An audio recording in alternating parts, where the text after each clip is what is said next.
Welcome to our session, Water and Climate Change in the Hindu Kush Himalayan region. Today we'll be hearing experiences from Bangladesh, India, and Nepal. Well, now to talk about a specific case of a very important program in India, I'm very happy to have Mr. Bharat Lal, who will talk us about the Jal Jeevan Mission and how they are strengthening risk-informed water safety planning and community ownership. So, Mr. Bharat, over to you. Thank you. Thank you. Thank you, Dr. Rice, and thank you for having me here. And I also welcome my co-panelists, Dr. Miriam, Mr. Ibrahim from Bangladesh, and Ms. Maski from Nepal. So thank you all very much. I think Dr. Miriam has made excellent presentation, and I think she has put the all issues on the here. In Indian context, let me just make just a couple of submissions. I think I need not to emphasize the importance of Himalayas or Hindu Kush region so far as this whole subcontinent is concerned.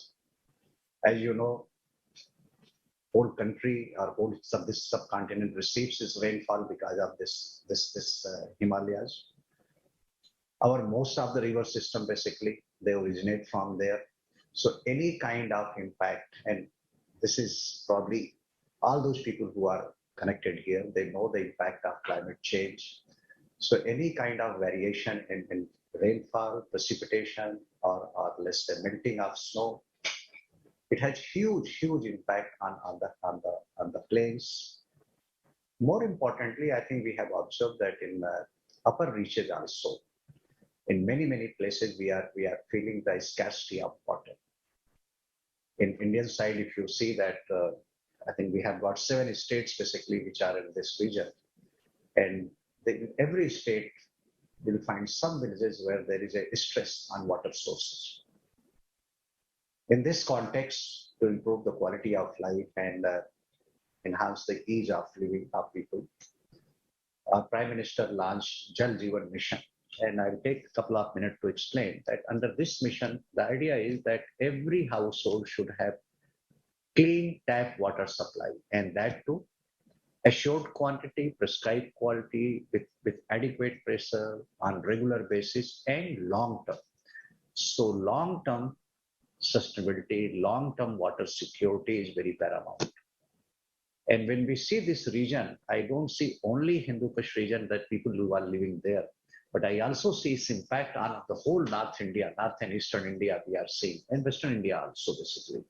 So we are seeing this huge impact on the water availability, water table, floods, and droughts.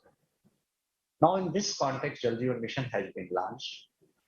In last 26 months, roughly 54 million households have been provided tap water connection. And when we launched this mission, 3.23 crore households had tap water supply. So as on date, more than 8.5 crores, or you can say 85 million households, are more than 44% rural households are having assured clean water supply in their home. But journey has just begun. And by 2024, we have to ensure clean tap water supply to remaining 105 million households. And then the most important aspect is operation, maintenance, long-term sustainability of sources and of course system. That is the challenge. And here I think I'll take this opportunity to explain what we are doing. We have taken 2, 3, 4 steps. Number one, we have done certain prioritization. And in that prioritization, that let's say schools or Anganwadi centers, our Anganwadi center means crèches basically, our Ashram Shala means tribal residential schools, public health center, community centers. So all these places, we will not wait till 2024. We are ensuring that clean tap water supply, even a standalone system, higher investment, but we should be doing it on priority. And last year we have launched this campaign, and as on date when we are sitting here, more than 80% of our schools and 73% of our creches, they have assured tap water supply, along with hand washing facility. Because as we all know that for children, I think hand washing not only from COVID, but it saves them from many waterborne diseases and improves their well-being, improves their health. So first thing we have done that this campaign has been started, 100 days campaign, where basically we are ensuring clean tap water for drinking and cooking, hand washing facility. And third thing is that in toilets, running water, tap water or pipe water supply in toilets. And we want to ensure that our future children, our citizens, they should become water, sanitation and hygiene enlightened citizens. So in these schools, our creches, our ashram shalas, means tribal residential schools, we are also emphasizing on grey water collection, treatment and reuse, as well as rainwater harvesting. As we all know that in this whole subcontinent and most of part of the world, I think water has become a finite resource. Everybody has started understanding. And in Indian subcontinent, most of the water we receive, majority is basically through rainfall, and some in at least Hindu Kush region is mostly through snowfall. Now, what we are trying to do in India, that we are trying to bring this awareness and trying to make people, partner in this whole campaign, that whatever water we receive in the form of rains or snowfall, I think we have to make arrangement either to collect it either over the ground or under the ground. And in this context, we are also trying to explain to people that instead of having pumping system from bottom to top, especially in Himalayas or Hindu Kush region, let's try to tap water and it should come through gravity. So it is in our interest if we protect, if we preserve, we strengthen our springs, we start managing in much better way our watersheds, our spring sheds, and more importantly, if we continue and sustain our Swachh Bharat mission, means we keep our watersheds and our spring sheds clean. No open defecation, no litter, no use of plastics, so that our treatment cost is much lower and people can start getting clean tap water through these systems. So we are working. Under Jal Jeevan Mission, we have also ensured, and that is the soul of the mission, that it should not become a kind of supply-driven and government-sponsored infrastructure development program. It is basically bottom-up approach where village people are. We are working with village community, and there is a method in that not only our provincial government or the state government and district administration and public health and department are working.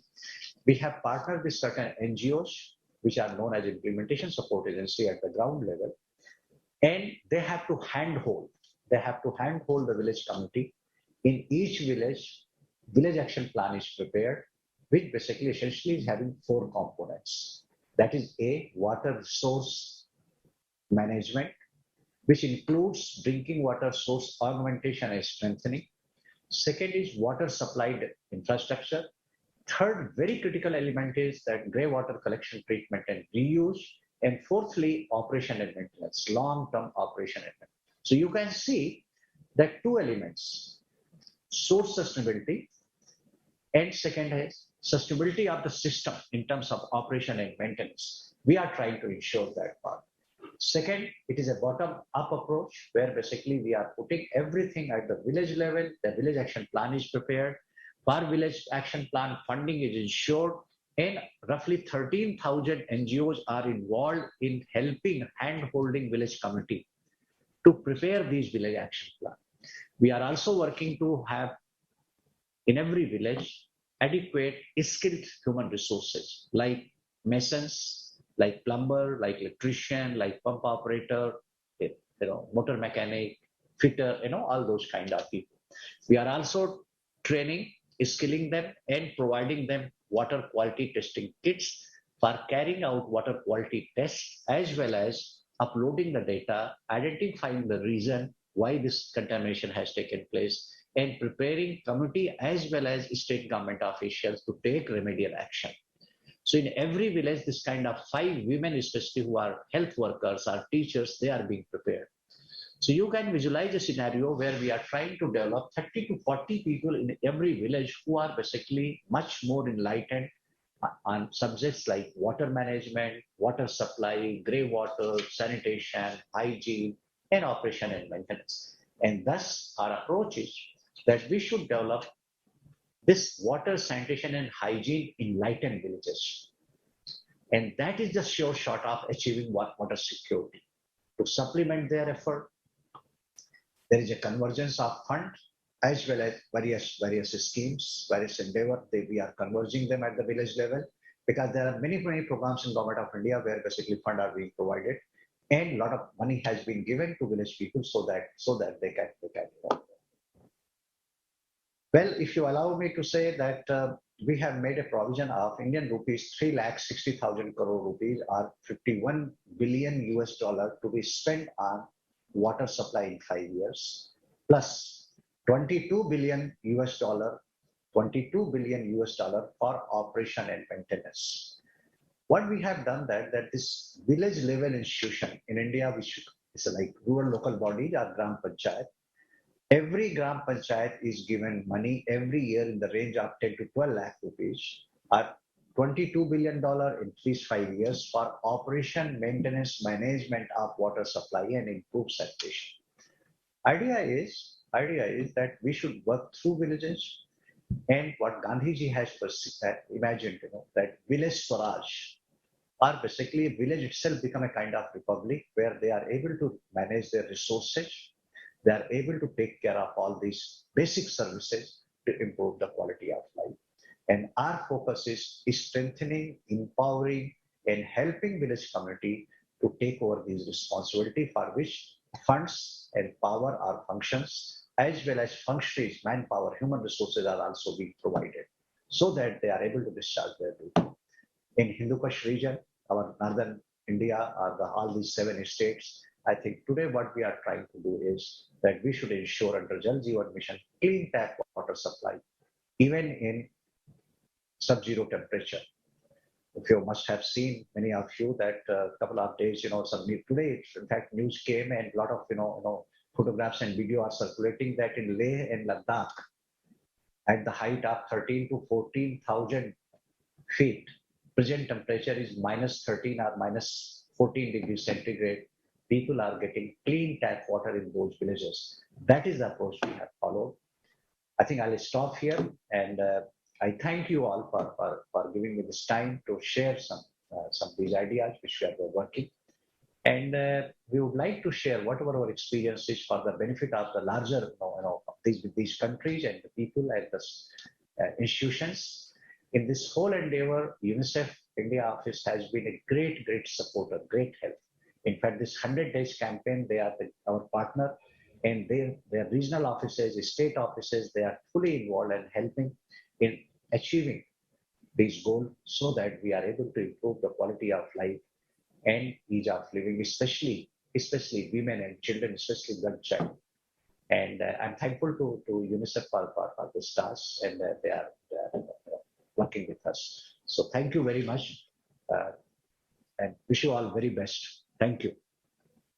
Thank you very much, Mr. Bharat Lal. It was really impressive to hear the scale of the Jal Jeevan Mission and the investments that are put forward to expand the water supply, and of course to include O&M into that. And hopefully we'll have time to chat at the end of this session. Thank you very much and have a good day. All the best. Thank you. Thank you very much. Thanks a lot in this panel. Thank you. Yeah, thank you very much. Appreciate all the panelists.